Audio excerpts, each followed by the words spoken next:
Hello बच्चों, तो आज हम शुरू करेंगे नीट के लिए बेसिक मैथमेटिक्स। ठीक है, तो बच्चों बेसिक मैथमेटिक्स हम शुरू करने जा रहे हैं नीट इंग्लिश मीडियम के लिए।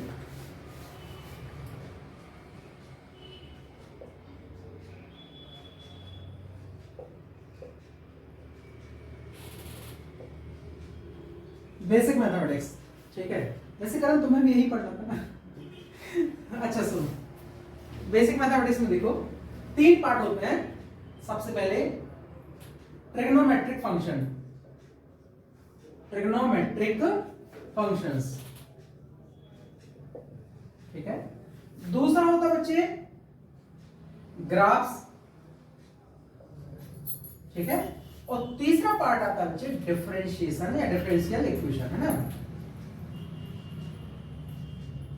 डिफरेंशिएशन एंड इंटीग्रेशन, ठीक है। तो नीट के लिए बच्चों ये तीन चीजों की हमें जरूरत पड़ेगी। बेसिक मैथमेटिक्स को मैथमेटिकल टूल्स भी बोलते हैं, क्योंकि जो मैथ्स बच्चे वो फिजिक्स की लैंग्वेज है। मतलब आपको फिजिक्स की कोई भी चीज को अगर एक्सप्लेन करना है तो आप मैथमेटिकल टर्म में एक्सप्लेन करते हैं, है ना। इसलिए हमें मैथ्स के कुछ बेसिक फॉर्मूले पता होना चाहिए। और ध्यान रखना बच्चों कि नीट में हम मैथ्स पढ़ने के लिए नहीं है, हमें उतनी मैथ्स आना चाहिए जो हमारे लिए फिजिक्स को सॉल्व करने समझने में जरूरत पड़े। तो शुरू करते हैं बच्चों फर्स्ट पार्ट से, ठीक है। ट्रिग्नोमेट्रिक फंक्शंस,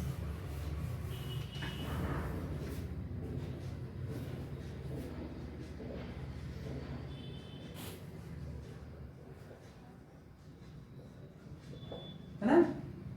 बच्चों हम बात करेंगे किसी राइट एंगल ट्रायंगल की। जैसे हमारे पास एक राइट एंगल ट्रायंगल है, ये एंगल है थीटा, ये हो गया बच्चे परपेंडिकुलर, ये हो गया बेस और ये हो गया हाइपोटेन्यूज। एंगल के सामने की साइड हमेशा परपेंडिकुलर कहलाती है, ठीक है। तो देखिए बच्चों अब हम बात करते हैं साइन थीटा की। साइन थीटा होता है बच्चे perpendicular upon hypotenuse.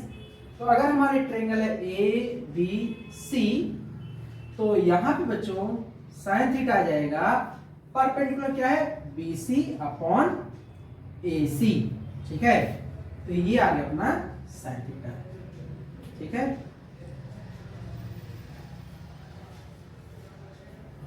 Cos theta निकाले तो देखिए कॉस थीटा क्या आएगा। कॉस थीटा होता है बच्चों बेस अपॉन हाइपोटेन्यूज, है ना। तो बेस हो गया अपना कितना ए बी अपॉन हाइपोटेन्यूज हो गया ए सी। फिर बात करते हैं टेन थीटा की। तो जो टेन थीटा जो होता है वो साइन थीटा और कॉस थीटा का रेशियो होता है। तो टेन थीटा क्या लिख सकते हैं हम, sine theta upon cos of theta, ठीक है। और बच्चों दूसरा अगर हम देखें तो टेन थीटा की वैल्यू क्या निकल के आएगी, परपेंडिकुलर अपॉन बेस। तो ये है P अपॉन बी, ये आ जाएगा बच्चे B C upon A B. This is tan theta, है ना। तो बेटा तुम्हें ये तीन चीजें ही पता होना चाहिए, साइन कॉस और टेन। इसके अलावा जो फंक्शंस हैं वो है जैसे कॉसेक थीटा। कॉसेक थीटा होता है 1 अपॉन कॉस थीटा। दूसरा होता है बच्चे कॉट थीटा, ये होता है 1 अपॉन टेन थीटा। तीसरा होता है कॉसेक हो गया, कॉट हो गया, अच्छा अपना सेक थीटा रह गया। तो सेक थीटा होता है बच्चे 1 अपॉन कॉस, ठीक है। इनकी आपको जरूरत नहीं पड़ेगी, क्लियर। तो ये हो गया बच्चों बिल्कुल बेसिक।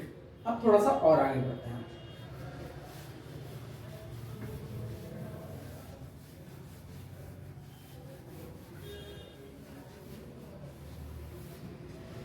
देखो यहां पे अगर हम थीटा की बात करें तो ये एंगल होता है, क्या होता है एंगल, ठीक है।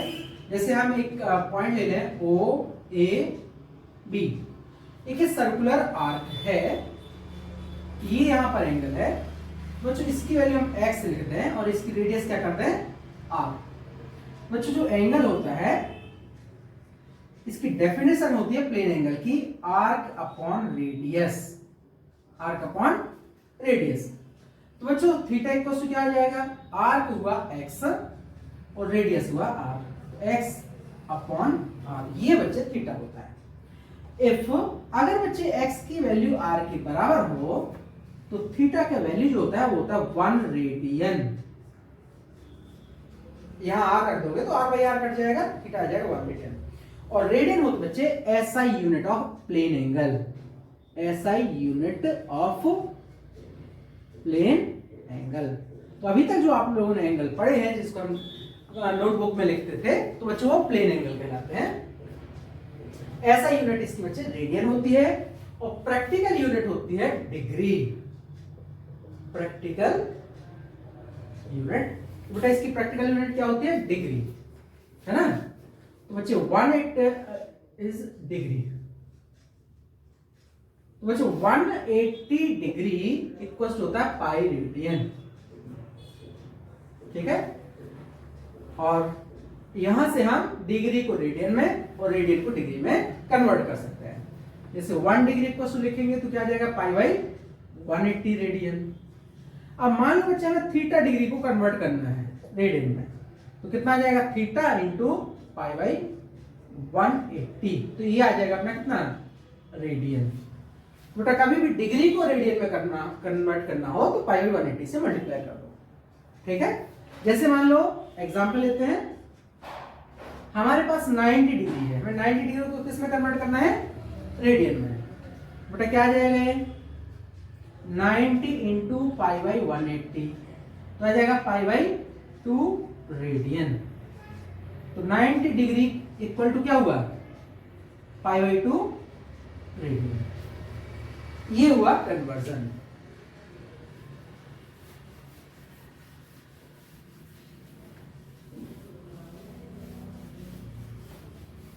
अब और आगे कन्वर्ट करते हैं चीजें। देखो जैसे मान लो दूसरा हमने कहा कि भाई हमें 60 डिग्री को कन्वर्ट करना है, तो 60 इंटू पाई बाई 180 कितना हो जाएगा? Pi by 3 radian, right. फिर हमें 45 डिग्री को करना है, 45 इंटू पाई बाई 180 तो हो जाएगा पाई बाई 4 रेडियन। फिर हमें करना है 30 डिग्री को कन्वर्ट, तो 30 डिग्री को क्या हो जाएगा? 30 इंटू पाई बाई 180 तो हो जाएगा पाई बाई 6 रेडियन। इस तरीके से आप डिग्री को रेडियन में कन्वर्ट कर सकते हैं। अब बच्चों कुछ इंपॉर्टेंट पॉइंट होते हैं कि जैसे मान लो हम साइन थीटा लिखते हैं, तो बच्चे साइन थीटा की जगह हम थीटा लिख सकते हैं। बहुत काम आता है कब? If theta is very small, मतलब थीटा की डिग्री वैल्यू जो है ना लेस देन 5 डिग्री अगर हो तो हम साइन थीटा की जगह क्या लिख सकते हैं? थीटा। और बच्चे ऐसे ही कॉस थीटा की जगह हम ऑलमोस्ट 1 लिख सकते हैं, क्योंकि कॉस 0 होता है कितना? 1। तो अगर कॉस 1 डिग्री, 2 डिग्री या 3 डिग्री, 4 डिग्री है तो आप अप्रोक्सीमेटेड उसकी वैल्यू 1 लिख सकते हो। अब जैसे कॉस थीटा है, थीटा बहुत छोटा है, तो बेटा यहां हम क्या लिख सकते हैं? थीटा। सपोज कॉस 1 डिग्री है तो यहां 1 डिग्री लिखोगे, 1 डिग्री की वैल्यू क्या कर दोगे? Pi by 180 radian. तो ये नीट के लिए इतना कॉन्सेप्ट आपको इंपॉर्टेंट है। आपको एंगल को डिग्री में कन्वर्ट करना आना चाहिए, डिग्री को एंगल में कन्वर्ट करना आना चाहिए। हमने साइन कॉस टेन थीटा की वैल्यू पढ़ ली है। अब आपको जो 10th में आपने पढ़ा है वो वैल्यूज और बता दूं पहले मैं। जैसे बच्चों हम लोग टेबल बनाया करते थे, यहां 0 1 2 3 4 लिखते हैं, है ना। फिर सबके अपॉन क्या कर देते हैं? 4 कर देते हैं। फिर क्या कर देते हैं? सबका रूट ले लेते हैं। पहले ही हमने सबका रूट, ठीक है। तो बच्चों 0/4 ये तो हो गया 0, तो आया 0। 1/4 का रूट क्या है? 1/2। ये देखो 2 से 2 कट गया तो आ गया 1/√2। ये आएगा बच्चे √3/2 और ये आएगा 1। ये बस आपको पता होना चाहिए, बड़े आराम से सारे क्वेश्चन हो जाएंगे। बच्चे ये वैल्यू जो हमने निकाली, ये निकाली है साइन थीटा की। किसकी निकाली? Sine theta. तो बच्चे 0 किसके करस्पॉन्डिंग है? ये 30 डिग्री की, ठीक है। यहां लिख देता हूं मैं। 30 डिग्री की वैल्यू क्या है? 0। फिर 30 बाद क्या आएगा, नहीं सॉरी, ये 0, साइन 0 डिग्री की वैल्यू, साइन 30, साइन 45, साइन 60 और साइन 90। तो देखो बच्चों 0 डिग्री की वैल्यू हो गई 0, 30 डिग्री की 1/2, 45 डिग्री की 1/√2, 60 डिग्री की √3/2 और 90 डिग्री की 1। अब अगर हमें cos थीटा की वैल्यू चाहिए है तो क्या हो जाएगा, यहां से शुरू करो, 1 √3/2, 1/√2, 1/2 और 0। tan थीटा चाहिए है तो tan थीटा होता है बच्चे sin theta upon cos theta. 0/1 क्या होगा 0, इसको काटोगे तो क्या आएगा 1/√3, इसको काटोगे क्या आएगा 1, इसका √3 और इसका आता है बच्चे नॉट डिफाइंड, जिसको हम इनफाइनाइट भी लिख देते हैं। तो देखो tan 0 की वैल्यू 0, tan 30 की वैल्यू कितनी 1/√3, tan 45 की 1, tan 60 की √3 और tan 90 इनफाइनाइट। बच्चों आप देख सकते हो कि sin थीटा की वैल्यू जब हम 0 से 90 डिग्री तक जा रहे हैं तो धीरे धीरे बढ़ रही है। ये वैल्यू है 0, फिर 1/2, 1/√2, √3/2 और 1। तो sin थीटा की वैल्यू 0 से 90 तक जाने पर बढ़ती है। cos थीटा की वैल्यू देखो बच्चे 0 डिग्री पे 1 है, अब ये घटेगी, 0 पे 1 है, 30 पे √3/2 है, तो बच्चे ये घटते घटते कहां तक पहुंच जाती है 0 तक। तो cos थीटा की वैल्यू एंगल बढ़ने के साथ साथ घटती है, sin और sin थीटा की वैल्यू एंगल बढ़ने के साथ साथ बढ़ती है। बच्चे ये नीट में सीधा क्वेश्चन पूछा जाता है ना। फिर देखिए tan थीटा की वैल्यू क्या हो रही है 0, 1/√3, 1, √3, इंफिनिटी, ये वैल्यू इंफिनिटी तक जा सकती है, जबकि sin और cos की मैक्सिमम वैल्यू 1 हो सकती है। ठीक है, 1 और -1 तक ये वैरी होती है, राइट। तो बच्चों इसके बाद आपको करना नहीं है, साइन का उल्टा कोसेक आ जाएगा, कॉस का उल्टा सेक आ जाएगा और टेन का उल्टा कॉट। ये आपको नहीं करना है, नीट में कोई जरूरत नहीं पड़ेगी। ठीक है,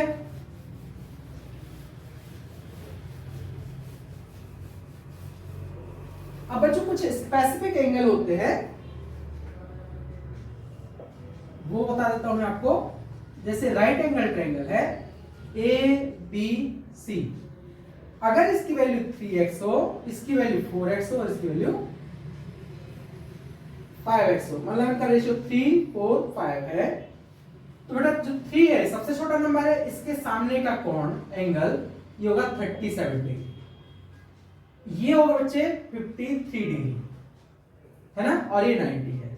ध्यान रखना, देखो सबसे स्मॉलर साइज क्या है, स्मॉलेस्ट 3, तो सबसे स्मॉल एंगल 37, उसके बाद साइज क्या है 4, तो एंगल 53, 5 के सामने का 90।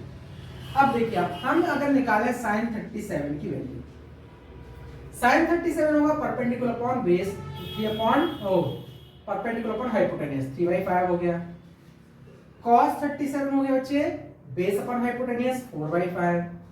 tan 37 हो गया कितना, परपेंडिकुलर अपॉन बेस 3/4। फिर बात करते हैं बच्चे sin 53। अब देखो इस एंगल की बात कर रहे हैं तो परपेंडिकुलर ये होगा, तो sin 53 क्या हो गया, perpendicular upon hypotenuse that is 4/5। ठीक है, अब cos आएगा, तो cos क्या होता है बेस, जिस पे एंगल बनता है वो बेस कहलाता है। तो cos 53, तो 53 एंगल इस पे बन रहा है तो हो गया 3/5। फिर आते हैं बात करते हैं tan 53, tan थीटा होता है परपेंडिकुलर अपॉन बेस, बच्चों ये हो जाएगा कितना 4/3, है ना। तो sin 37 और ये 53 की वैल्यूज भी हमें पता होना चाहिए। ठीक है, स्पेशल केसेस में। इसके बाद देखिए क्या पता होना चाहिए हमें पता होना चाहिए बच्चे कुछ फॉर्मूले, जैसे sin माइनस थीटा। ठीक है, sin माइनस थीटा की जगह हम लिख सकते हैं माइनस sin थीटा। अब इसकी कहां जरूरत पड़ेगी बच्चों, मान लो आपको sin -45 डिग्री की वैल्यू निकालना है, -45, तो क्या लिखोगे हम अब -45 तो नहीं पता हमें, तो हम क्या लिख देंगे माइनस साइन 45। साइन 45 होता है 1/√2, तो क्या आ गया बच्चे -1/√2। तो किसकी वैल्यू आ गई साइन -45। तो ये इसका यूज हो गया। दूसरा देखिए, अगर आपको चाहिए है cos माइनस थीटा की वैल्यू, तो बच्चे cos माइनस थीटा होता है cos थीटा के बराबर। तो अगर आपको वैल्यू चाहिए मान लो cos -45, तो देखो साइन -45 की जगह माइनस साइन 45 हुआ था, मतलब माइनस आगे आ गया था। यहां आ जाएगा बच्चे कितना cos 45, तो ये वैल्यू होगी 1/√2। ठीक है। अब tan माइनस थीटा जो होता है, tan माइनस थीटा ये होता है माइनस का tan थीटा। तो अगर हम tan -45 की वैल्यू निकालें तो आ जाएगा -tan 45 और ये दे देगा 1 माइनस का 1। तो बच्चों हमें ये तीन फॉर्मूले पता होना चाहिए। कौन सा? एक तो ये साइन माइनस थीटा क्या होता है माइनस साइन थीटा। दूसरा ये cos माइनस थीटा क्या होता है cos थीटा। तीसरा वाला ये tan माइनस थीटा क्या होता है माइनस tan थीटा। ठीक है, ये तीन वैल्यूज हमें पता होना चाहिए। अब देखिए आगे चलते हैं और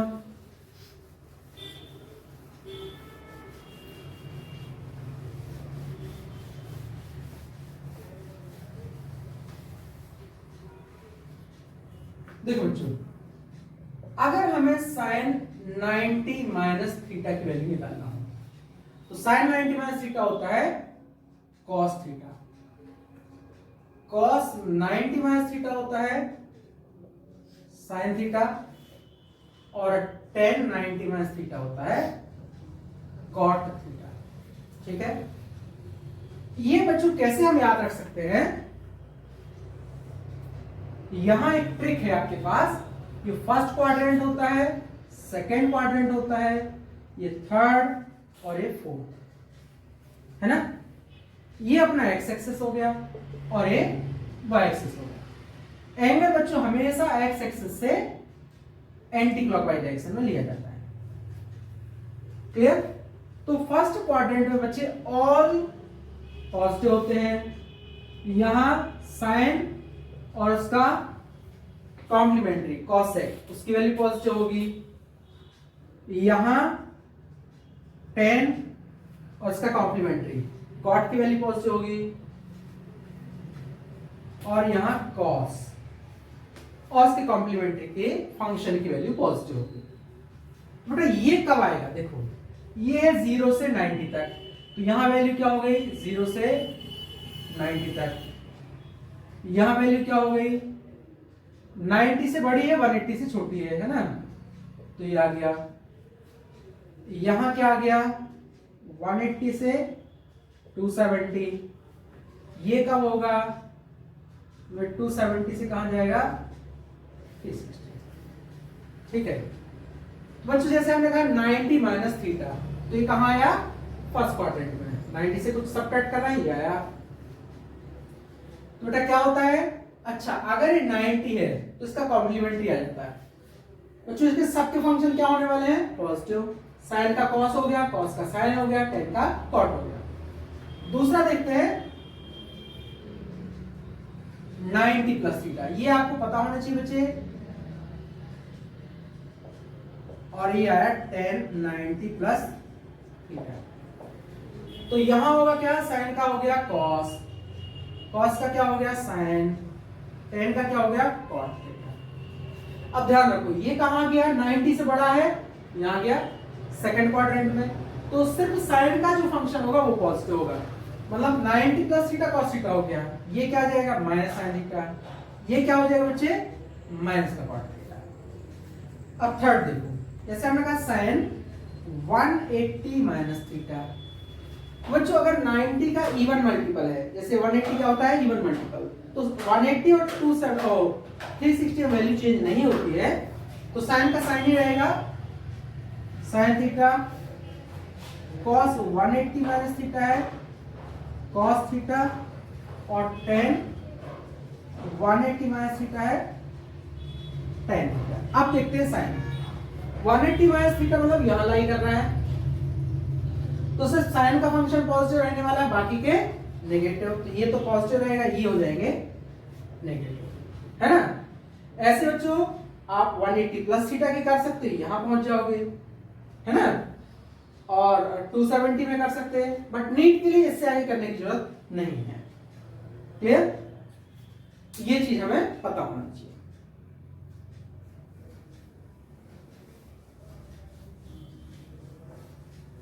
अब देखिए और आगे चलते हैं।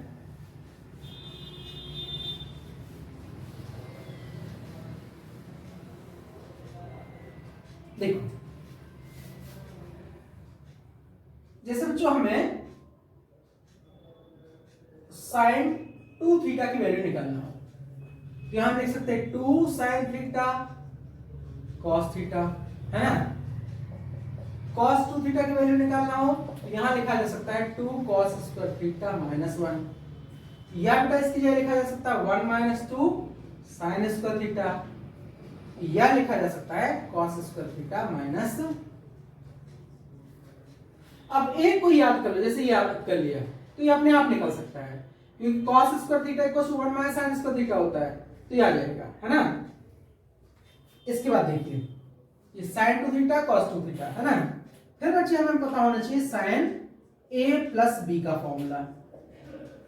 ये होगा कितना, sine a cos b plus cos a sine b, sine a minus b sine a cos b minus cos a sine b।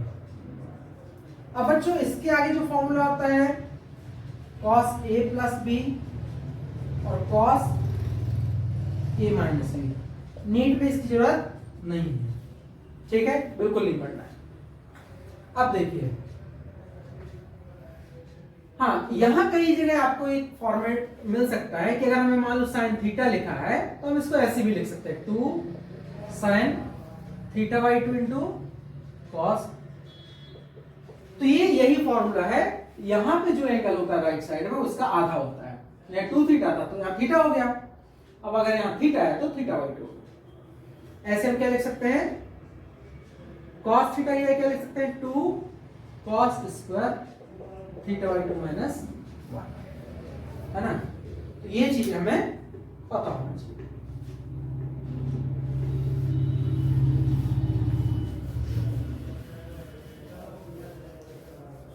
अब देखो बच्चों और क्या करते हैं इसमें, जो साइन थीटा की वैल्यूज है बच्चों एक ग्राफ की टर्म में भी लिख सकते हैं। जैसे मान लो यहां हम लिख दें साइन थीटा और यहां लिखे थीटा, तो बच्चों ये ग्राफ का नेचर ऐसे होता है, नेचर पता होना चाहिए हमेशा। अब यहां देखिए ये साइन 0 है ना, और ये साइन 360 है, तो बच्चों ये 4 पार्ट्स में डिवाइड करेंगे हम इसको, 90 180 270। तो हम देख सकते हैं साइन की वैल्यू 0 से 90 तक बच्चों इंक्रीज हो रही है, क्या हो रही है, धीरे धीरे इंक्रीज हो रही है। मैक्सिमम वैल्यू क्या पहुंची +1, पॉजिटिव है। फिर देखो 90 से 180 तक धीरे धीरे डिक्रीज हो रही है, बट फिर भी पॉजिटिव है। 180 से इंक्रीज हो रही है बट नेगेटिव है, बच्चे मैक्सिमम वैल्यू -1 होगी। कॉस थीटा का ग्राफ अगर हम देखें इसी फॉर्मेट में, बच्चे ये वैल्यू ऐसे होती है, लाइक ऐसे, है ना। तो यहां जैसे +1 होगा और यहां -1 होगा। 0 की वैल्यू है π/2, पाई 3π/2 और 2π। अब π/2 मतलब 90 डिग्री, पाई मतलब 180, 3π/2 मतलब 270, 2π मतलब 360। बच्चों इतना आपको पता होना चाहिए, है ना।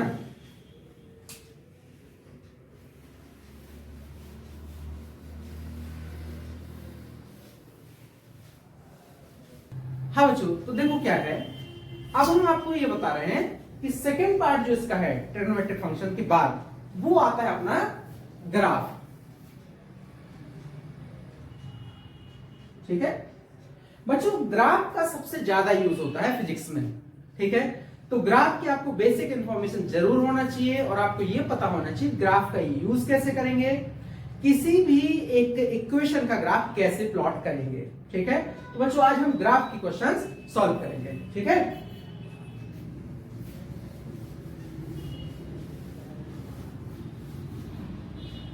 देखो जो सबसे पहले आप लोगों ने जैसे क्लास 9th में और 8th में 10th में लाइन का इक्वेशन पढ़ा, ठीक है। तो जब हम वो करते थे जैसे एक कॉपी लेते थे उसमें लाइन ड्रॉ किया करते थे इक्वेशन का, पहले मैं आपको वो बता दूं।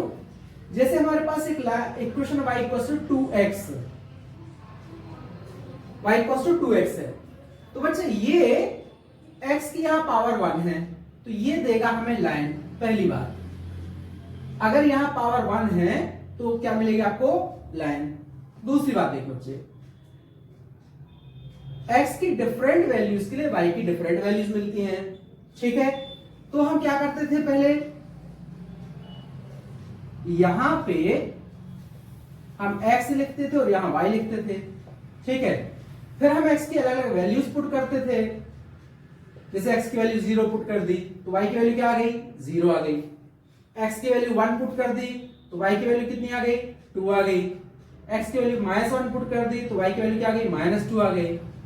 x की वैल्यू आप हाफ रख दो या 1.5 रख देते हैं तो y की वैल्यू क्या आ जाएगी, 3।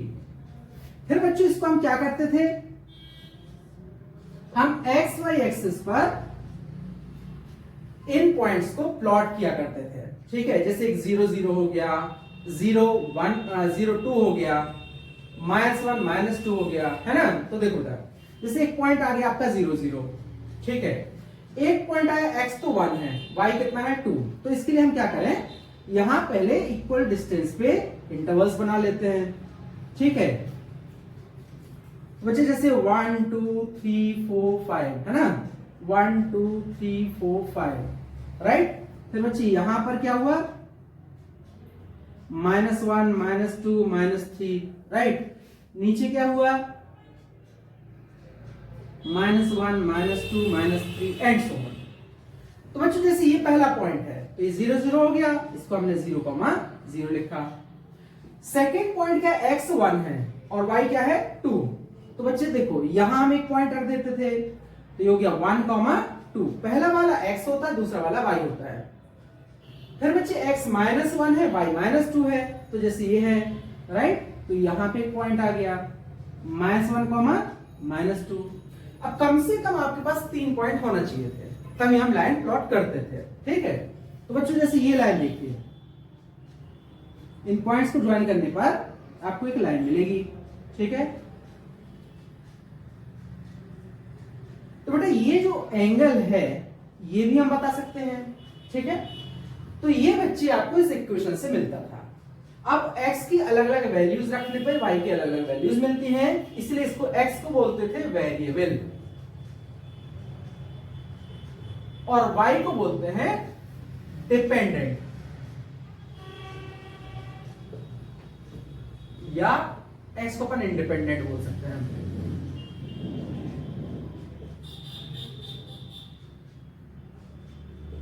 ठीक है, तो ये बिल्कुल मैंने आपको बेसिक बताया जो आप क्लास 8 9 10 में पढ़ते हैं। अब बच्चों मैं आपको वो बता रहा हूं, अब आप ध्यान रखना फिजिक्स में आपको एग्जैक्ट वैल्यू के अकॉर्डिंग ग्राफ प्लॉट करने की जरूरत नहीं पड़ती है जनरली, ठीक है। तो कैसे आपको सॉल्व करना क्वेश्चंस वो देखिए।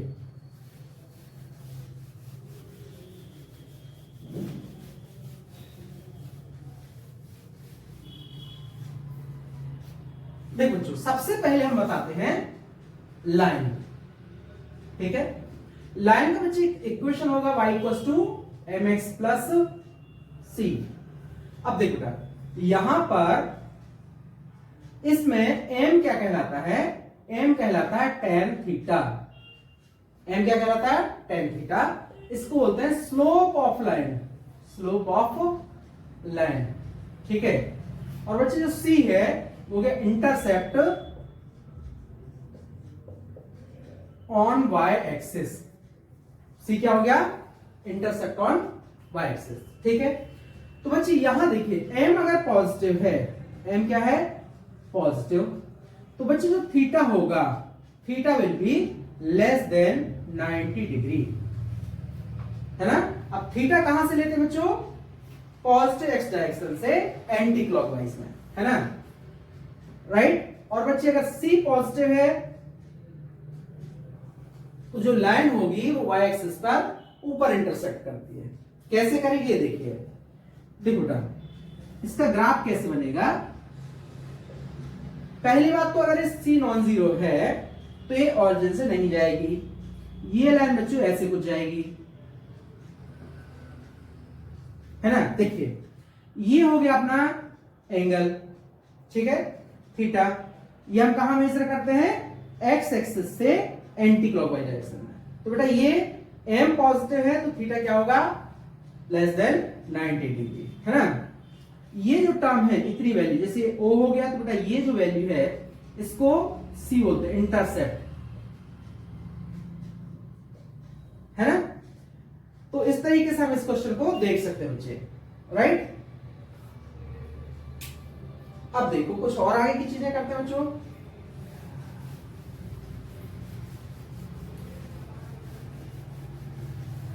देखिए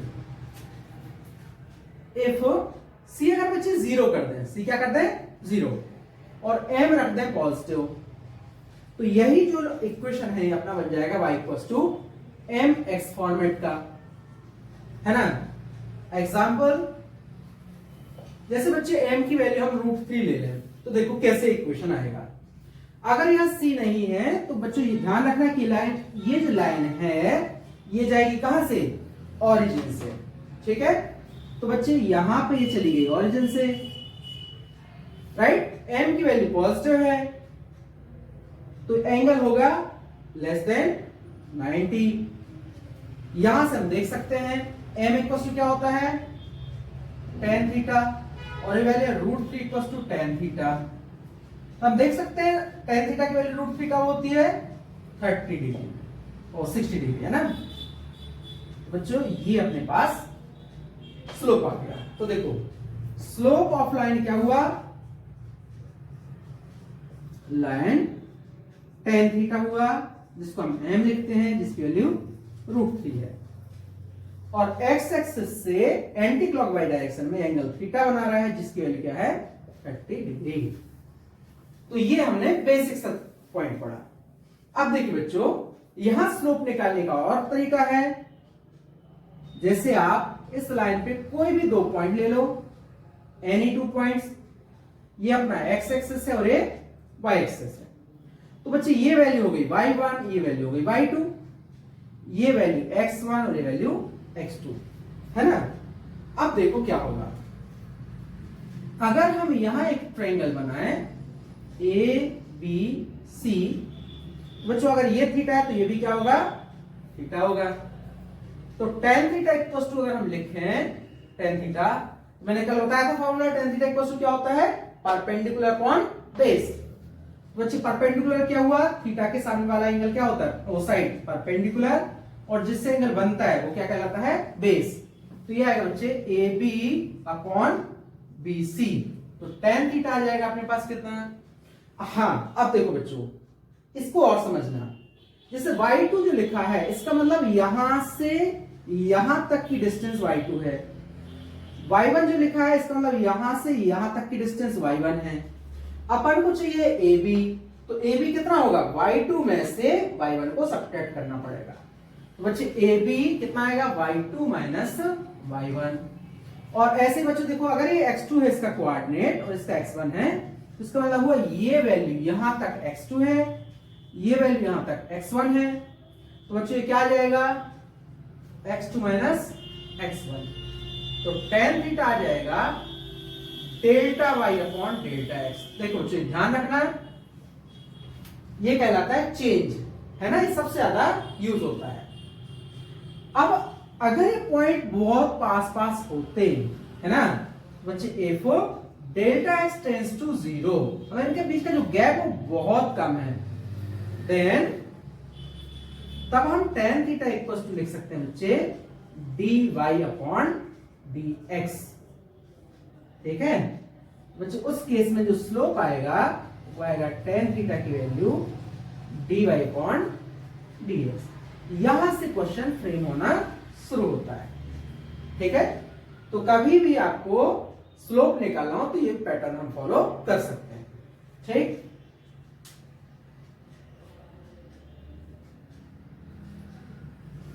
अब देखिए आगे चलते हैं बच्चों।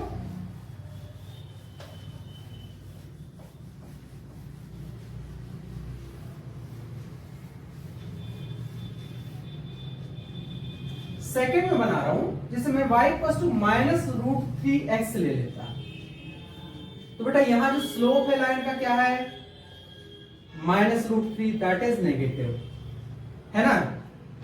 और बच्चे अगर आप इसको कंपेयर करो y इक्वल टू किससे, mx प्लस c से, तो c क्या है 0। अगर c 0 है तो ऑरिजिन से जाएगी लाइन, स्लोप क्या है नेगेटिव है। तो बच्चे अब आप ऐसे समझो कि ये अपना x एक्सिस हो गया और ये हो गया y एक्सिस, है ना। स्लोप नेगेटिव है तो बच्चे ये लाइन इस तरफ जाएगी ऐसे, मतलब इससे जो एंगल हुआ बच्चे positive direction of x axis से एंटी क्लॉकवाइज डायरेक्शन में, वो थीटा क्या होगा बच्चे ग्रेटर देन 90 डिग्री। इस तरीके से आप क्वेश्चन सॉल्व कर सकते हैं, है ना। फिर देखिए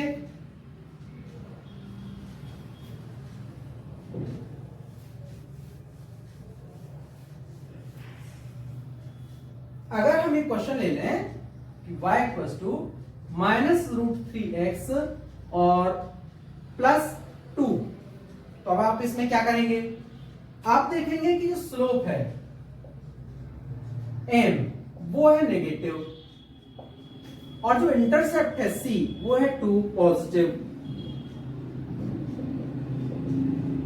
तो देखो बच्चों, एंगल तो ऑब्ट्यूज ही होना चाहिए लेकिन इंटरसेप्ट कहां होना चाहिए, ऊपर। तो ये अपना x एक्सिस है और ये क्या है, y एक्सिस है। This line will be like this, ठीक है। तो ये एंगल आ गया अपना थीटा और ये हो गया अपना इंटरसेप्ट, ठीक है। इक्वल टू क्या हो गया, प्लस का 2। तो ये आपको नेचर पता होना चाहिए, है ना। फिर देखिए और चेंज करते हैं, जैसे हमने यही इक्वेशन लिखा और यहां कर दिया -2, ठीक है। अब क्या हुआ, स्लोप चेंज नहीं हुआ, स्लोप बच्चे अभी भी कितना है -√3 और c हो गया बच्चे -2। तो एंगल क्या होना चाहिए, ऑब्ट्यूज ग्रेटर देन 90 होना चाहिए, इंटरसेप्ट क्या होना चाहिए नेगेटिव। तो ये ग्राफ कैसे जाएगा, ये x हो गया, ये y हो गया, it will be like this. देखिए ये अपना एंगल हो गया, है ना, राइट। और ये इंटरसेप्ट हो गया, c की वैल्यू क्या हो गई -2। तो बच्चों ये लाइन के इक्वेशंस हैं, है ना, जो हमें पता होना चाहिए फिजिक्स सॉल्व करने के लिए। अब इसके आगे देखिए,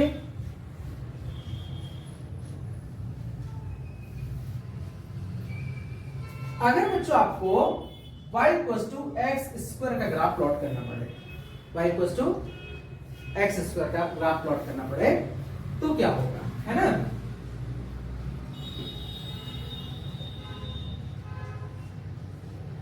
या फिर आपको कोई कांस्टेंट वैल्यू मिल जाए कि एक्स स्क्वायर का ग्राफ, तो क्या होगा।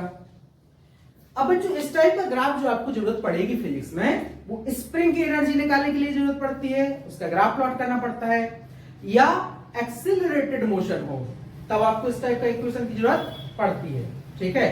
फॉर एग्जांपल जैसे हम लोग जब इक्वेशन सॉल्व करते हैं s equal to ut plus half at square, है ना, और let object start from rest, from rest with constant acceleration, with constant acceleration।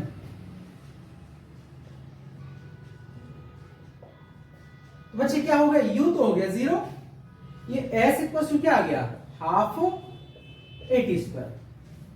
अब आप यहां देख सकते हो कि जो s है इसकी डिपेंडेंसी क्या होगी, टी स्क्वायर होगी।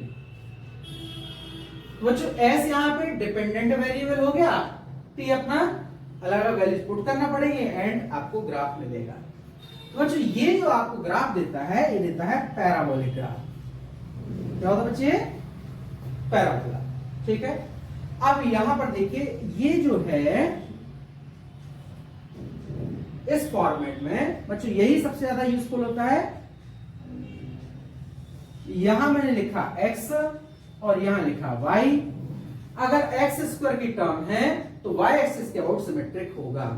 क्यों होगा, क्योंकि x की वैल्यू नेगेटिव भी हो सकती है, पॉजिटिव भी हो सकती है, लेकिन y क्या आएगा हमेशा पॉजिटिव। देखो बच्चों यहां अगर आप देखें, चाहे आप -x लिखें या +x लिखें, y की वैल्यू क्या मिलने वाली है आपको, एक पॉजिटिव वैल्यू मिलेगी।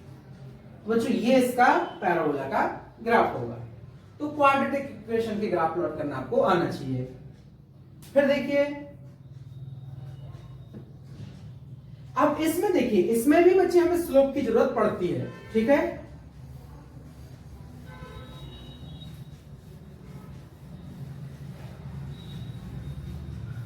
देखो जैसे मान लो मैं एक पोजीशन टाइम ग्राफ लेता हूं x, t। ठीक है, और ग्राफ दे दिया बच्चों आपको लाइक दिस ए। तो आपको ये पता चल गया कि ये पैराबोला का ग्राफ है ना। और ये किसके लिए वैलिड होता है, s equals to half a t square के लिए। ut plus half a t square में ये टर्म आ गई, क्योंकि ये ऑरिजिन से जा रहा है। अब बच्चों टाइम नेगेटिव नहीं होता है इसलिए यहां बनाया नहीं। ठीक है, ये टाइम चल रहा है और एक पोजीशन है। अब इसमें आप देखिए कि भाई हमें इससे क्या इंफॉर्मेशन मिलेगी। हम ये देखेंगे बच्चों, किसी भी पॉइंट पे, जैसे यहां देखें, यहां पे बच्चों टेंजेंट ड्रॉ करो। क्या ड्रॉ करो, टेंजेंट। टेंजेंट वो लाइन होती है जो उस पॉइंट को टच करती हुई जाती है। तो बच्चों ये देखो, यहां टेंजेंट ड्रॉ किया, ये हमारे पास एक एंगल आया θ1। अब बच्चे यहां पे देखो, यहां पे अगर हम टेंजेंट ड्रॉ करें तो ये एंगल आया θ2। आप क्लियरली देख सकते हो कि बच्चों θ2 जो है वो θ1 से बड़ा है। अब यहां पे अगर हमें स्लोप निकालना है, क्या निकालना बच्चे, स्लोप। तो स्लोप क्या होगा, tan θ। इसका मतलब बच्चे tan θ2 बड़ा है किससे, tan θ1 से। अब हमें यह पता होना चाहिए कि पोजीशन टाइम ग्राफ का स्लोप क्या देता है। पोजीशन टाइम ग्राफ का स्लोप देता है हमें वेलोसिटी, है ना। तो बच्चों इसका मतलब ये हुआ कि ये हमें इस पॉइंट पे वेलोसिटी बता रहा है और ये हमें इस पॉइंट पे वेलोसिटी बता रहा है। तो हम देख सकते हैं कि v2 क्या है, greater than v1। Velocity increase हो रही है, मतलब ये एक्सिलरेटेड मोशन का ग्राफ हुआ। ठीक है, तो बोलेंगे it represents graph of accelerated motion.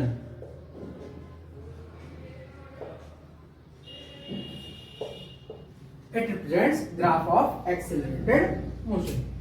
बच्चों ये हमारे इसके यूज है। ठीक है, अब देखिए अगला ग्राफ करते हैं।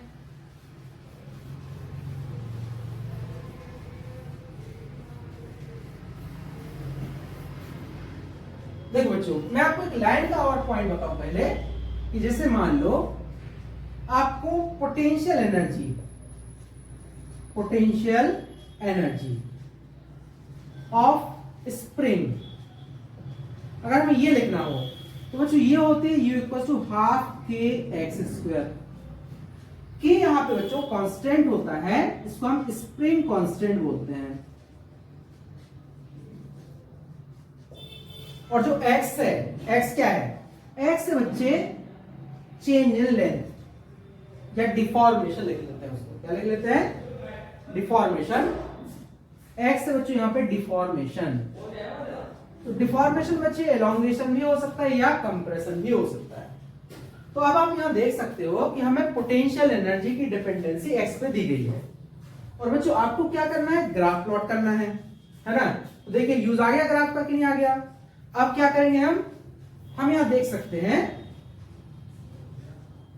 इस ग्राफ को ऐसे प्लॉट कर सकते हैं। अगर हमें नेचर पता है तो डायरेक्ट आप बोल सकते हो कि ग्राफ का नेचर इस तरीके का होगा। ये पोटेंशियल एनर्जी हो जाएगी और ये क्या हो जाएगा, डिफॉर्मेशन। ठीक है, तो ये पोटेंशियल एनर्जी स्टूडेंट स्प्रिंग आ गई। इसके बाद देखिए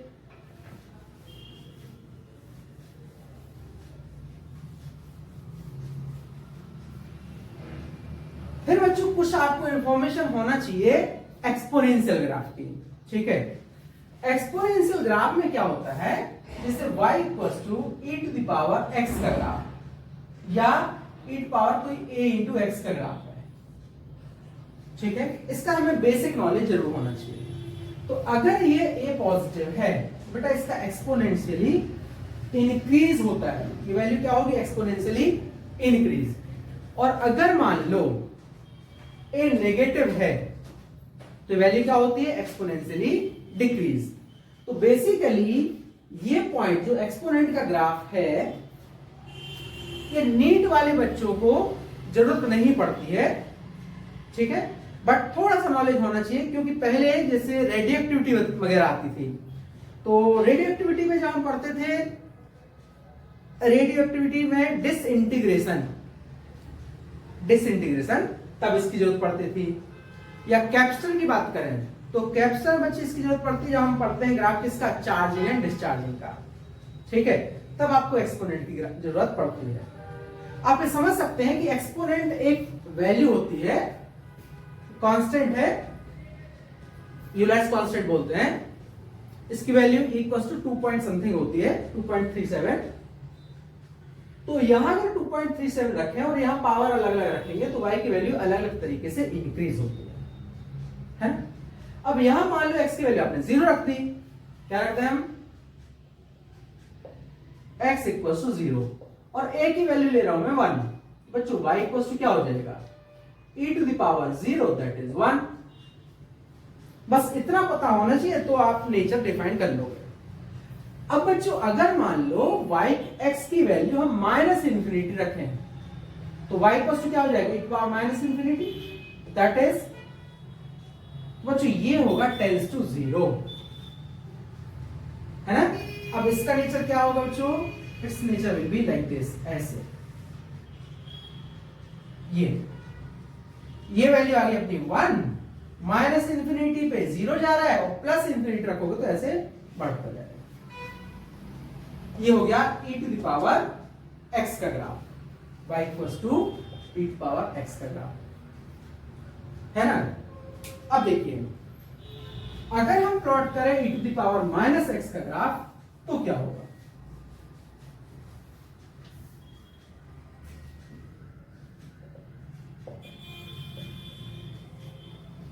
आप इसमें बोल सकते हो बच्चों कि ये है y equals to 1 upon e to the power x, है ना।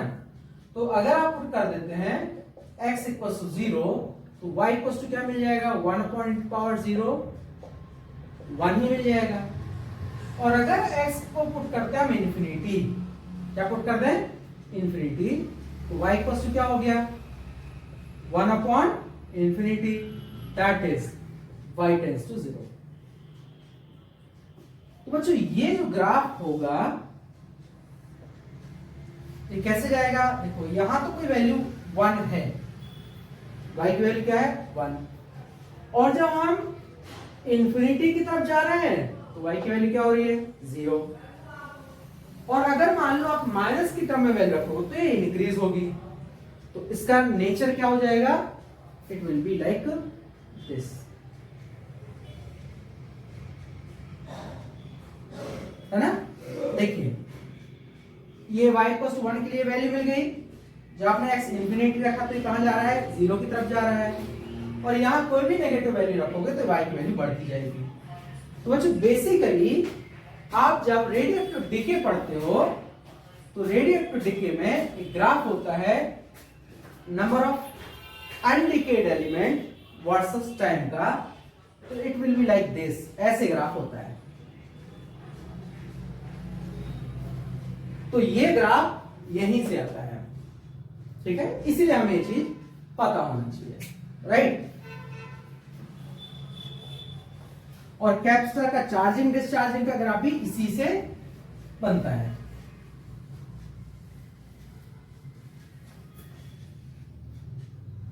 फिर बच्चों मैंने आपको साइन थीटा और कॉस थीटा के ग्राफ बताए थे कल ट्रिग्नोमेट्री में। तो वो साइन थीटा और कॉस थीटा के ग्राफ आपको कहां जरूरत पड़ते हैं? वो आपको जरूरत पड़ते हैं जब सिंपल हार्मोनिक मोशन पढ़ोगे या प्रोग्रेसिव वेव पढ़ोगे, ठीक है। तो उनकी अभी बहुत ज्यादा जरूरत आपको नहीं है ना।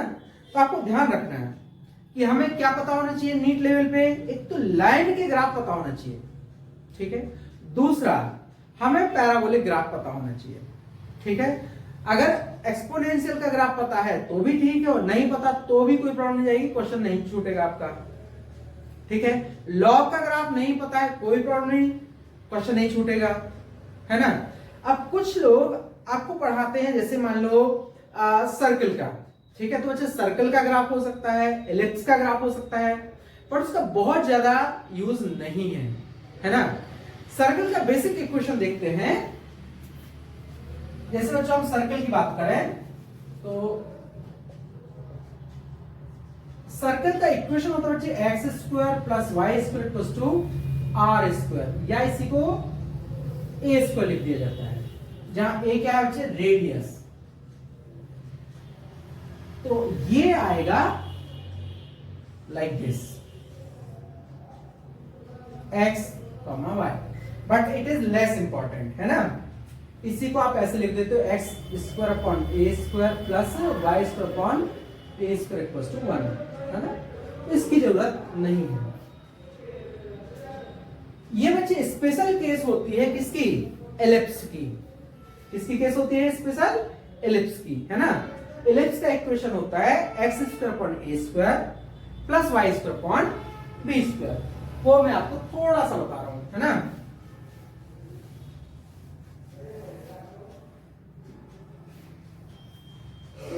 Equation of ellipse. बच्चों इक्वेशन ऑफ एलिप्स में आप देख सकते हैं ये होगा x square upon a square plus y square upon b square equals to 1। तो यहां पे क्या बच्चे? A is not equals to b. A जो है बी के बराबर नहीं है, तो इसको हम बोलते हैं एलिप्स। और अगर ये हो गया अपना एलिप्स, और by the way a equals to क्या आ गया? बी, तो यही बन जाता है बच्चे सर्कल। तो जो सर्कल है वो क्या है? एलिप्स की स्पेशल केस है ना। बच्चों आपको ग्राफ इतने अगर आते हैं तो नीट के क्वेश्चन आप आराम से लगा सकते हो। अब इसके हम डिफरेंट जो एप्लीकेशंस हैं, सबसे ज्यादा एप्लीकेशन करेंगे आप काइनेमेटिक्स में, फिर करेंगे एनर्जी में। बच्चों पिछले 2 टॉपिक में हमने बेसिक मैथमेटिक्स के 2 चीजें कवर की हैं। मैं पढ़ा रहा हूं बेसिक मैथमेटिक्स,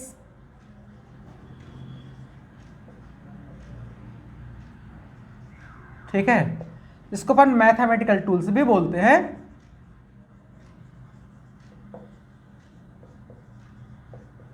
राइट, इसमें हम बच्चों कवर कर चुके हैं ट्रिग्नोमेट्रिक फंक्शंस, ये हमने लेक्चर 1 में किया था, और दूसरा किया था हमने ग्राफ्स। जितनी फिजिक्स के लिए रिक्वायरमेंट है उतना हमने बच्चे ये दोनों टॉपिक कवर कर दिए थे। आज का जो हमारा टॉपिक है वो है डिफरेंशिएशन और इंटीग्रेशन, है ना। तो बच्चे नीट वाले बच्चों को इसमें काफ़ी प्रॉब्लम आती है, तो आज हम टॉपिक करने जा रहे हैं डिफरेंशिएशन एंड इंटीग्रेशन, ठीक है।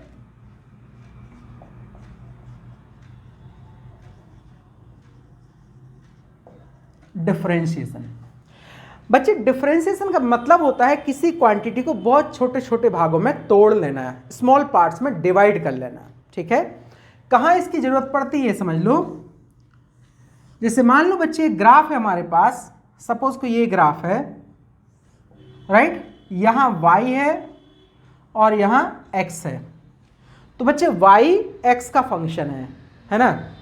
अगर हम यहाँ 2 पॉइंट्स लेते हैं, 2 पॉइंट्स ले लें, तो हमें देख सकते हैं कि यहाँ पे जो स्लोप मिलेगा tan theta equals to m, ये होगा बच्चे delta y upon delta x. If delta x is very small, मतलब टेंस टू 0, ये बच्चे x1 है, ये x2, ये y1 और ये y2। तो अगर x2 x1 के बहुत पास है ना, वेरी क्लोज, तो बच्चे डेल्टा एक्स टेंस टू 0 अगर है, देन तब बच्चे इसी टर्म को हम लिख सकते हैं, स्लोप को dy अपॉन dx। तो ये कहलाता बच्चे डिफरेंशिएशन। ठीक है, अब इसके पहले मैं आपको कुछ बेसिक फॉर्मूले बता दूं जो आपको यूज होंगे।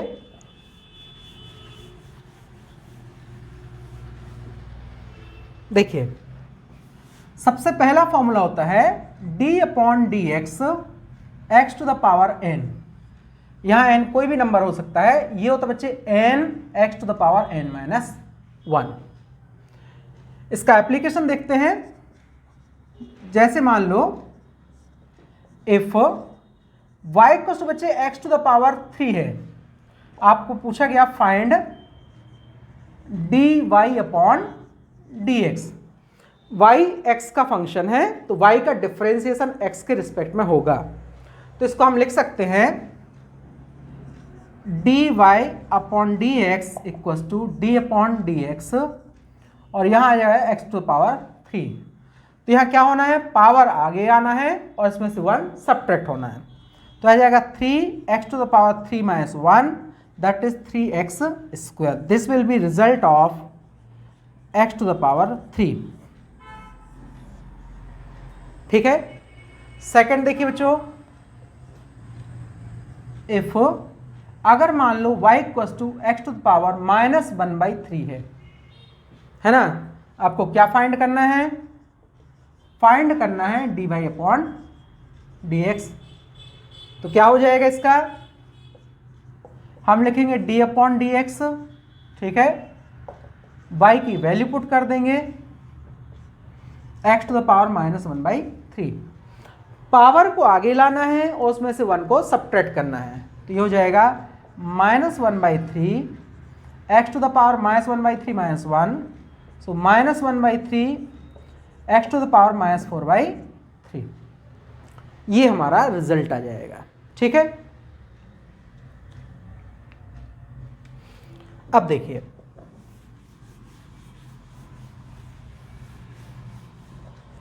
हमारे पास नेक्स्ट फंक्शन है y equal to 1 upon root x. तो बच्चों अगर हम इसका डिफरेंशिएशन करें तो dy अपॉन डी एक्स आ जाएगा,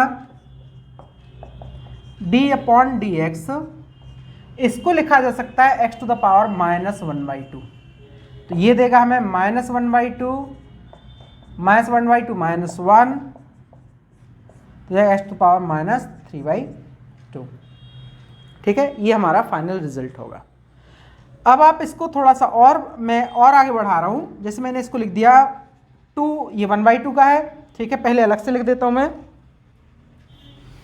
इसको लिखा मैंने 1/2, इसको लिखा 1 upon x to the power 3/2।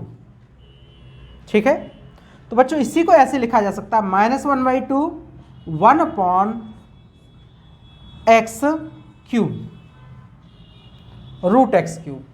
ठीक है, 3/2 का ये मतलब होगा।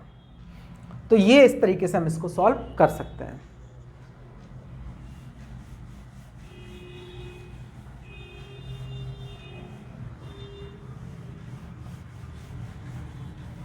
अब देखो बच्चों, अगर हमारे पास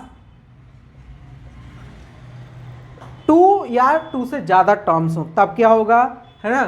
तो नेक्स्ट फॉर्मूला है d upon d x a x to the power n। यहां a कांस्टेंट है तो ये रिजल्ट देगा a d upon d x x to the power n। तो क्या आ जाएगा result, a n x to the power n minus 1। यहां पे a क्या है बच्चों, constant, here a some constant. ठीक है। फिर देखिए बच्चों, अगर सिर्फ कांस्टेंट टर्म हो इसका डिफरेंशिएशन हमेशा 0 होगा, क्योंकि अगर टर्म कांस्टेंट है तो वो उसमें चेंज नहीं हो रहा है और ये डिफरेंशिएशन बताता है चेंज। तो d c upon d x, c some constant, ये हमेशा क्या देगा, 0 देगा। फिर देखिए, अगर मान लो दो टर्म है बच्चों, जैसे डी अपॉन डी एक्स है ना, और यहाँ u प्लस वी है, एक ये टर्म है एक ये टर्म है, तो बच्चों ये रिजल्ट क्या होगा, d upon d x u plus d upon d x v. फिर देखिए, अगर लिखे हम d upon d x u minus v, तो ये हो जाएगा d u upon d x minus d v upon d x, अलग अलग टर्म। ठीक है। इसके बाद देखिए बच्चों, अगर मान लो हमें डिफरेंशिएशन करना है, suppose D upon d x है, टू टर्म्स का प्रोडक्ट के फॉर्मेट में, u और v दो टर्म्स हैं, इनका प्रोडक्ट है। तो बच्चों इसमें क्या होता है, आप पहला फंक्शन लिखेंगे u differentiation of second function और plus second function differentiation of first function. ठीक है।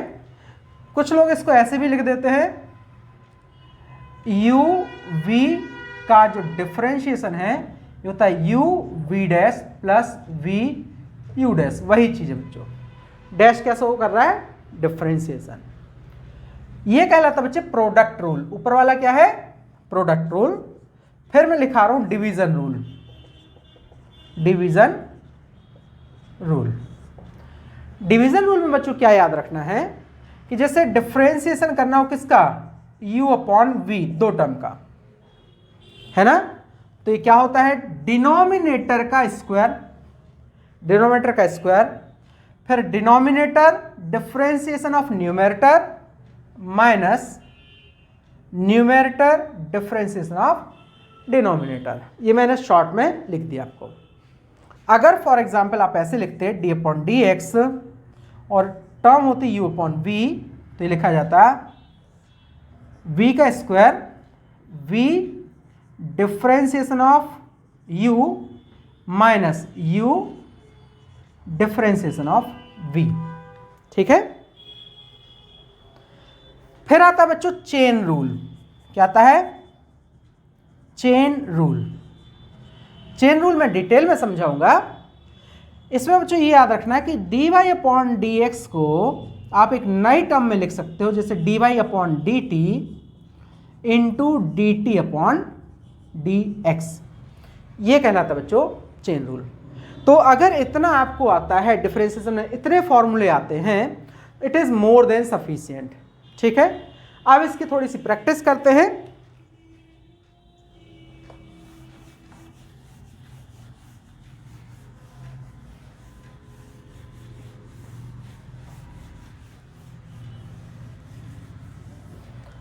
देखो बच्चों, अगर मान लो आपको दे रखा है y equals to 3 theta square minus 4 theta plus 5, हमें ये y थीटा का फंक्शन दे रखा है। आपसे क्या पूछा, find d y upon d theta, ये हमें पूछा गया। तो हम क्या करेंगे, d y upon d theta लिखेंगे बच्चों, आ जाएगा डी अपॉन डी थीटा पूरा as it is 3 theta square 4 theta plus 5। अब बच्चों इनको अलग अलग करेंगे, क्या होगा, 3 बाहर आ गया इसका, डी अपॉन डी थीटा, ये आ गया theta square minus 4 d theta upon d theta और plus d upon d theta of 5। ये होगा बच्चे 3, इसका कितना होगा, पावर आगे आएगी, 1 सब्ट्रैक्ट होगा 2 थीटा माइनस बच्चे D theta upon d theta क्या दे देगा, 1 प्लस 0। तो रिजल्ट देगा, ये रिजल्ट आएगा 6 theta minus 4। This will be our final result. ठीक है। नेक्स्ट क्वेश्चन देखिए बच्चों, अगर आपको दे रखा है y equals to suppose root 3x square plus 5, ये हमें क्वेश्चन दे रखा है, क्या फाइंड करना है, dy अपॉन dx हमें फाइंड करना है। तो बच्चों इसको क्या लिख सकते हैं हम, dy upon dx equals to d upon dx और 3x स्क्वायर प्लस 5, रूट का मतलब हुआ 1/2। अब बच्चों यहां पर दो टर्म का एडिशन है जो एक ही पावर के अंदर आ रही हैं, तो अब इसका आप डिफरेंशिएशन डायरेक्ट नहीं कर सकते, क्या लगाना पड़ेगा आपको, चेन रूल। मैं बच्चों आपको डिटेल में इस चेन रूल का एप्लीकेशन सिखा रहा हूं। देखो क्या करेंगे हम बच्चों, let 3x square plus 5 equals to t, इस पूरी टर्म को हमने t मान लिया, तो ये dy अपॉन dx आएगा, d अपॉन dx और ये हो गया बच्चे t, है ना, और t पे पावर क्या आ जाएगी 1/2। अब बच्चों यहां अगर d अपॉन dt होता तो इसका डिफरेंशिएशन हो जाता, अभी डिफरेंशिएशन नहीं हो सकता है तो इसको t लाना पड़ेगा। बच्चे चेन रूल लगाएं, यूजिंग चेन रूल। तो देखो बेटा इसको क्या लिख सकते हैं, dy अपॉन dx, यहां मैं लिख रहा हूं d अपॉन dt और पावर क्या आ गई t पावर हाफ, और यह बच्चे dt अपॉन dx, ये हमने चेन रूल लगा दिया। इसका अब डिफरेंशिएशन हम कर सकते हैं, तो इसका डिफरेंशिएशन होगा 1/2, आगे आ गया t to the power 1/2 minus 1, और ये आया d अपॉन dx, t की वैल्यू रखते हैं 3x स्क्वायर प्लस 5, तो ये हो गया 1/2 t to the power minus 1/2। अब बच्चे इसका डिफरेंशिएशन हो सकता है, अलग अलग टर्म्स हैं, इसका हो जाएगा कितना 6x प्लस 0। अब इसके हम बच्चे वैल्यू रख देंगे, तो यह 6x अपॉन 2 रूट t, तो रूट t की वैल्यू आ जाएगी, ये कट जाएगा, कितना आएगा 3x अपॉन रूट t के वैल्यू पुट कर देते हैं, ठीक है। अब देखो बच्चों ये इतना लंबा चेन रूल नीट में आप पेपर में नहीं कर सकते, है ना, तो इसका मैं आपको शॉर्ट ट्रिक से क्वेश्चन करा रहा हूं।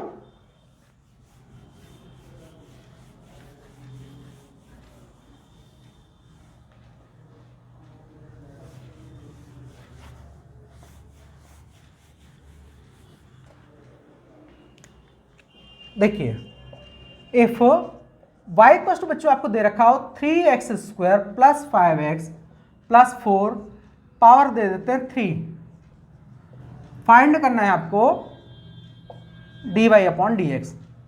अगर बच्चों यहां पावर 3 नहीं होती तो हम इनका अलग अलग टर्म्स का डिफरेंशिएशन कर सकते थे, बट इस पूरे ब्रैकेट पे पावर है, बिना चेन रूल के नहीं होगा। अब बच्चों शॉर्ट ट्रिक क्या कहती है, शॉर्ट ट्रिक कहती है बच्चे कि जो भी ब्रैकेट में है उसको एज इट इज रख दो, पावर में से 1 सब्ट्रैक्ट कर दो, बच्चा 2, ठीक है, और इसको आगे ले आओ, जो हम करते हैं ना x to the power n का n x to power n minus 1 करते हैं, वो आगे आ गया, ब्रैकेट की टर्म एज इट इज, और इनटू बच्चे इसका डिफरेंशिएशन करके लिखो, तो इनटू क्या हो जाएगा 6x प्लस 5, हो गया बच्चों क्वेश्चन, है ना। तो जो आपने पूरे एक बोर्ड में किया था वो एक लाइन में अपना क्वेश्चन हो गया कंप्लीट, ठीक है। अब देखो बेटा अगला क्वेश्चन करते हैं, अगर हमें निकालना हो d अपॉन dx, ठीक है, 3x square plus 5 upon x plus 1, तो इसमें बच्चे आपको डिवीजन रूल लगाना पड़ेगा। डिवीजन रूल क्या बताता है, ये बताता है कि डिनोमिनेटर का तो करो स्क्वायर, ये कर दिया स्क्वायर, फिर बच्चे डिनोमिनेटर लिखो एज इट इज, ये लिख दिया, इसका करो डिफरेंशिएशन, अभी मैं लिख देता हूं d upon dx, 3x square plus 5 minus, अब बच्चों इसको एज इट इज लिखो 3x स्क्वायर प्लस 5, और D upon d x x plus 1। तो बेटा ये रिजल्ट देगा आपको एक्स प्लस 1 का होल स्क्वायर या एक्स प्लस 1, इसका आएगा 6x minus 3x square plus 5 into 1। ठीक है, अब इसको जस्ट ओपन करना है, डिफरेंशिएशन हो गया है ना।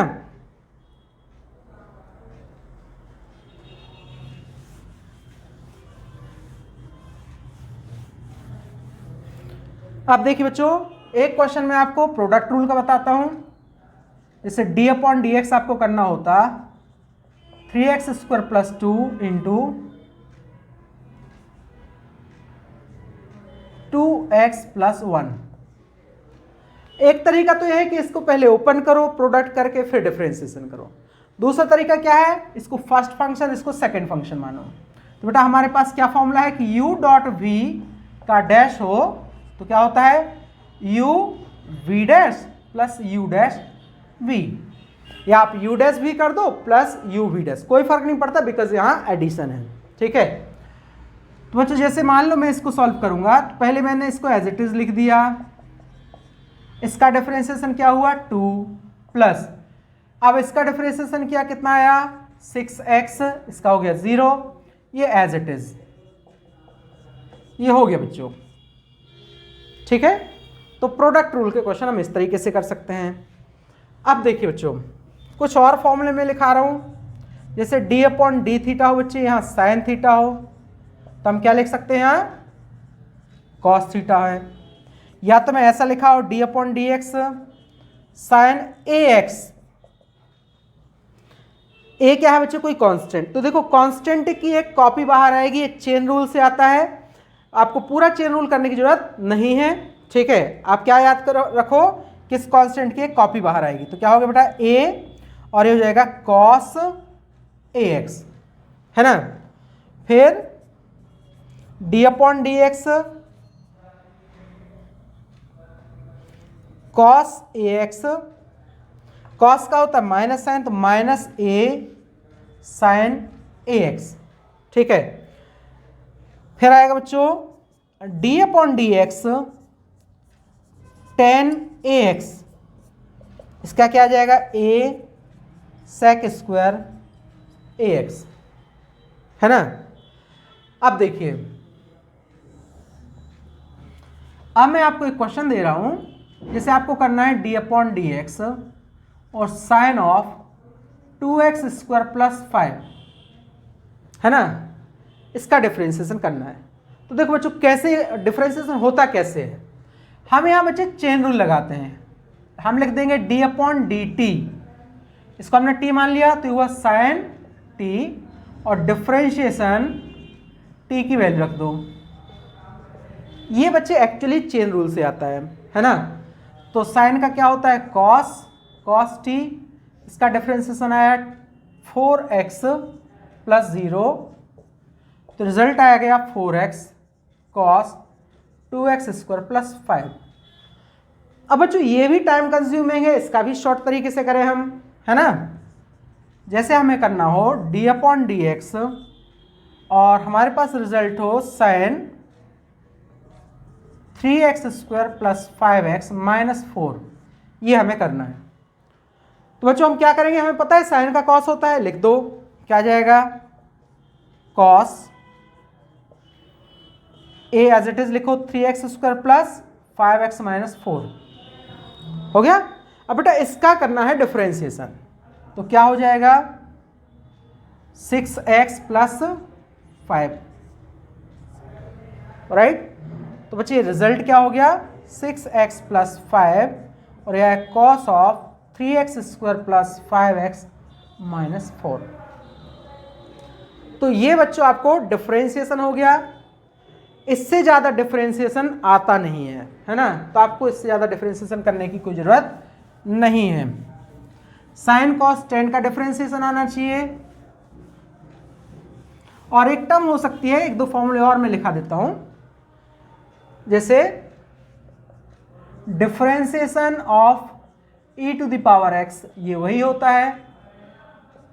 फिर d upon d x a x, इसका आता है a e to power a x, है ना। फिर d upon d x log of x हो तो इसका होता है 1 अपॉन एक्स, ठीक है। इतना डिफरेंशिएशन आपके लिए सफिशिएंट है ना।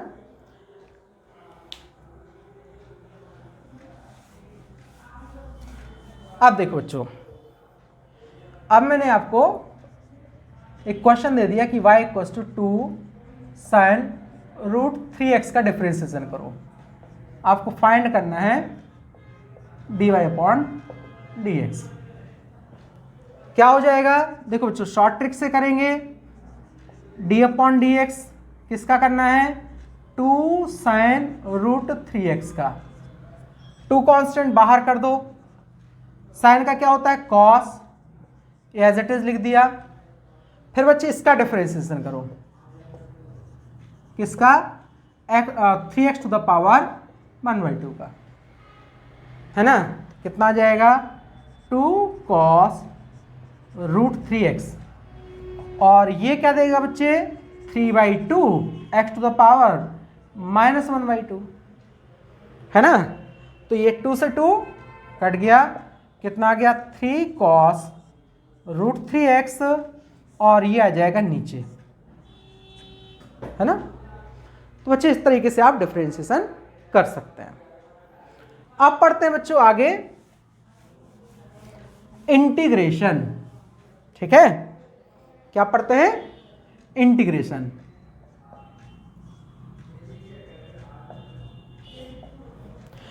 बच्चों इंटीग्रेशन जो होता है उसका मतलब तो होता है छोटे छोटे पार्ट्स को जोड़ना, इंटीग्रेशन मतलब ऐड करना, ठीक है। तो रेगुलर फंक्शन में यूज किया जाता है। मैं आपको ये बता देता हूं, ये बच्चे 2 टाइप का इंटीग्रेशन होता है, एक होता है फाइनाइट,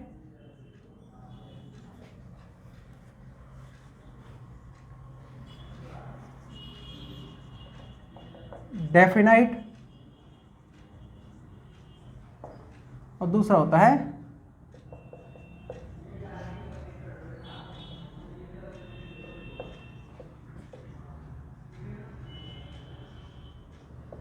राइट। सुनो बच्चों, आपको एक बेसिक सा पॉइंट याद रखना है, ये इंटीग्रेशन का साइन है ना। कोई अगर फंक्शन है f of x dx, clear, right. तो आपको ये देखना है कि इसका हमें क्या करना है, इंटीग्रेशन करना है। इसमें लिमिट होगी a से b तक, तो इसमें इसका इंटीग्रेशन करके हम क्या करेंगे बच्चों, यहां लिमिट लगा देंगे, ठीक है, a से b तक, और जो भी रिजल्ट आ रहा है वो यहां लिख देंगे, है ना। ये हो गया डेफिनाइट इंटीग्रल। अगर डेफिनाइट इंटीग्रल नहीं है तो हम प्लस एक कांस्टेंट यूज करते हैं c। वो क्यों करते हैं ये अभी मैं समझाता हूं आपको।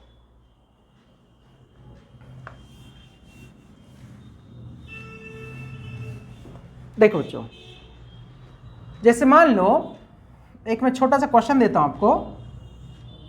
ये हमारे पास एक कर्व है, ठीक है, और एक कर्व क्या है, y equals to x square format का। आपको एरिया चाहिए है, find area under y x graph, ठीक है। अब बच्चों हो सकता है वो कुछ लिमिट दे दें, यहां कुछ x1 इक्वल्स टू सपोज 2 दे दिया, और यहाँ x2 इक्वल्स टू 4 दे दिया। तो find area under x y graph from x equals to 2 to x equals to 4।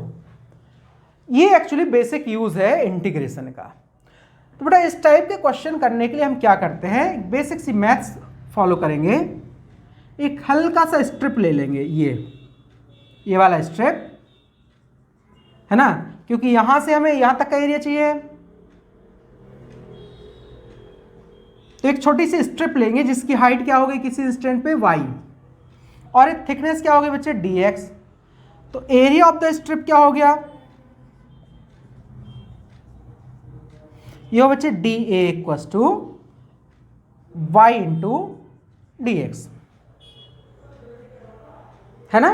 तो बच्चे यहाँ वाई एक्स पे डिपेंड कर रहा है, तो हम क्या लिख सकते हैं, टोटल एरिया अगर लिखें तो integration of y d x x1 से लेके x2 तक लिमिट लगा देंगे, y की वैल्यू रख देंगे बच्चों, तो क्या आ जाएगा यहाँ पे x square d x, limit आ गई x1 से लेके x2 तक। ठीक है, x1 की वैल्यू है 2 और x2 की वैल्यू है 4। अब देखो बच्चों इसमें एक्स स्क्वायर का इंटीग्रेशन क्या होगा, तो देखो इसका फॉर्मूला होता है, क्या फॉर्मूला होता है, x to the power n dx। बच्चों नीट में सबसे ज़्यादा यही जरूरत पड़ेगी, तो ये हो जाएगा x to the power n plus 1 upon n plus 1, और अगर यहाँ लिमिट a से b तक है तो ये a से b तक। बच्चों इसको लोअर लिमिट बोलते हैं, लोअर लिमिट, और इसको अपर लिमिट बोलते हैं। ठीक है, तो यहां पे हम क्या लिखेंगे, पहले upper limit minus lower limit. तो देखो बेटा इसका आंसर क्या आ जाएगा, एक क्वेश्चन क्या आ गया, इस पूरे की जगह हम लिखेंगे x to the power 3 upon 3, lower limit है 2, अपर लिमिट है 4, तो क्या आ जाएगा यहां पे, अपर लिमिट रखिए 4 cube by 3 minus 2 cube by 3।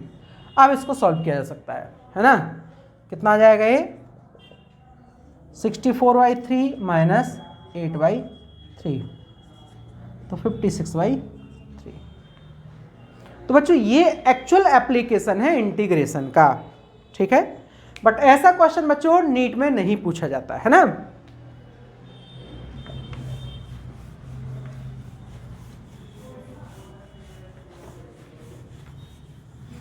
अब देखो जो नीट के लिए आपको क्या जरूरत है पहले मैं वो लिखा दूं।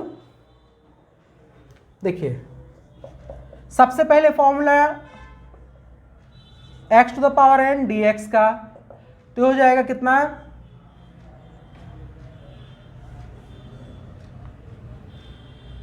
x to the power n plus 1 upon, और यहां एक कांस्टेंट टर्म c आती है क्योंकि ये डेफिनेट इंटीग्रल नहीं है।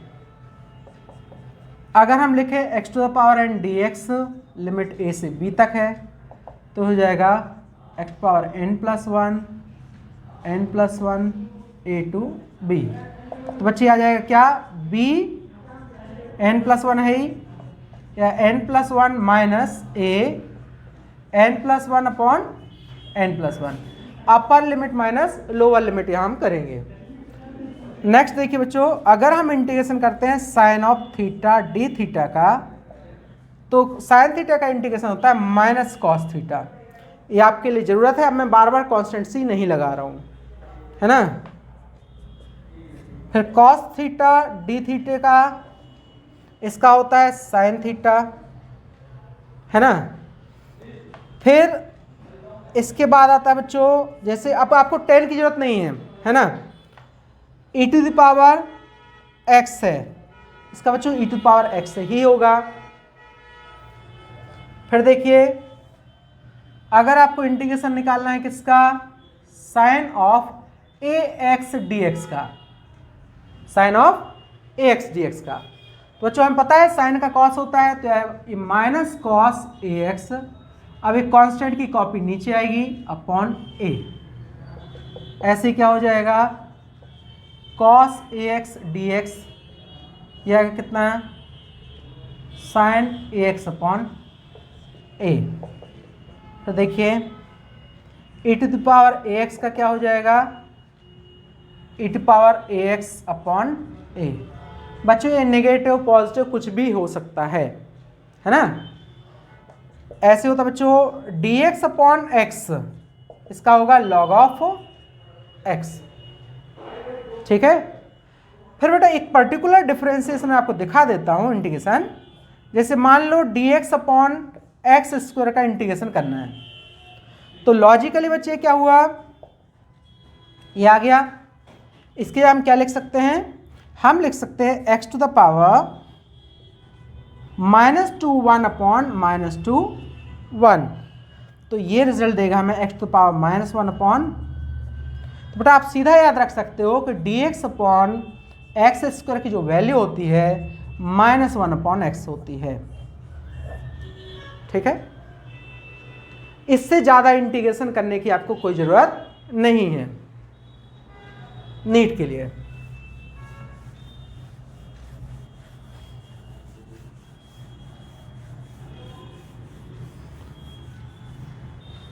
और बच्चों इंटीग्रेशन में आपको प्रोडक्ट रूल या सब्स्टिट्यूशन मेथड करने की कोई ज़रूरत नहीं है। ठीक है, फिर भी मैं आपको एक क्वेश्चन बता देता हूं, जिसे आपको इंटीग्रेशन करना हो 2x + 5 dx का, है ना। तो बच्चों इसमें हम क्या करते हैं, हम इस टर्म को कुछ एज्यूम करेंगे। लिमिट ले रहा हूं मैं x की वैल्यू 1 से लेके सपोज इसको ले लेते हैं x1 से x2 तक, है ना। तो बेटा यहाँ आएगा लेट 2x + 5, इसको हम t एज्यूम कर लें। कितना एज्यूम कर लें, t। फिर इसका डिफरेंशिएशन करें तो क्या होगा, dx अपॉन dt, इसका हो गया 0, ये आ गया 1, dt/dt क्या हुआ 1। तो बच्चे यहाँ पे हम dx की क्या लिख सकते हैं, dt अपॉन 2। अभी मैं लिमिट का यूज़ नहीं करूँगा, तो हम यहाँ लिख सकते हैं बच्चों साइन ऑफ 2x + 5 dx की क्या आ जाएगा, यहाँ तो आ जाएगा t और dx की जाएगा dt अपॉन 2, तो ये आ गया बच्चे 1/2 बाहर, है ना। अभी मैं लिमिट यूज़ नहीं कर रहा हूँ, अदरवाइज लिमिट को भी चेंज करना पड़ेगा। तो ये हो गया cos ऑफ t। तो बेटा आ गया cos ऑफ t की वैल्यू पुट कर दो वापस से 2x + 5 और ये नीचे 1/2, लिमिट रख दो x1 से x2 तक। तो आप देख सकते हो कि यहाँ पे जो x के साथ कांस्टेंट है वो सीधा बाहर आ गया।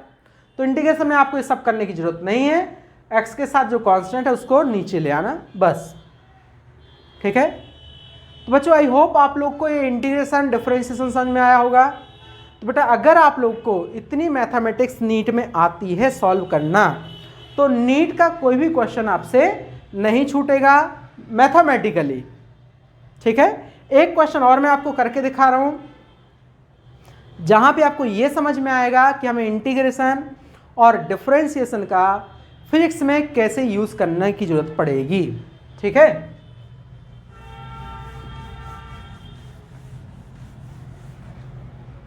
देखो बच्चे, अगर आपको एक क्वेश्चन दिया है, इफ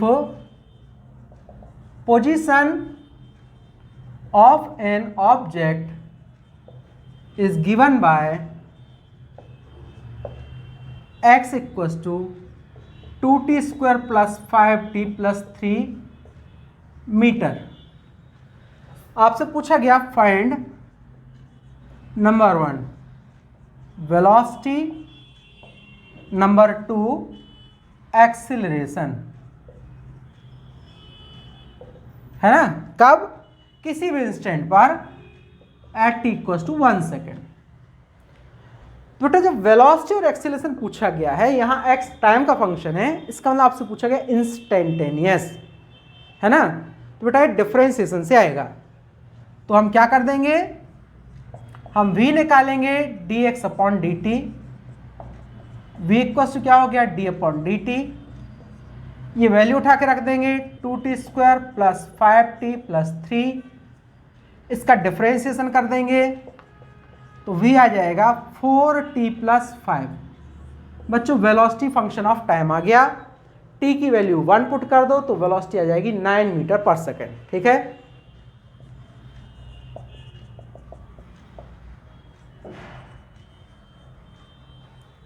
दूसरा अगर हमें एक्सेलरेशन चाहिए तो ये होता है dv अपॉन dt, तो ये आ जाएगा d अपॉन dt, और v हमारे पास आ चुका है 4t प्लस 5, तो बच्चों ये दे देगा हमें 4। अब आप देख सकते हो कि यहाँ वेलोसिटी जो एक्सेलरेशन है वो टाइम का फंक्शन नहीं है, तो हर टाइम पर एक्सेलरेशन 4 मीटर पर सेकेंड स्क्वायर ही आएगा। तो बच्चों आपने देखा होगा कि हम डिफरेंशिएशन का कैसे यूज़ करते हैं। ठीक है, मैक्सिमम मिनिमा निकालने के लिए भी डिफरेंशिएशन का यूज़ होता है, है ना।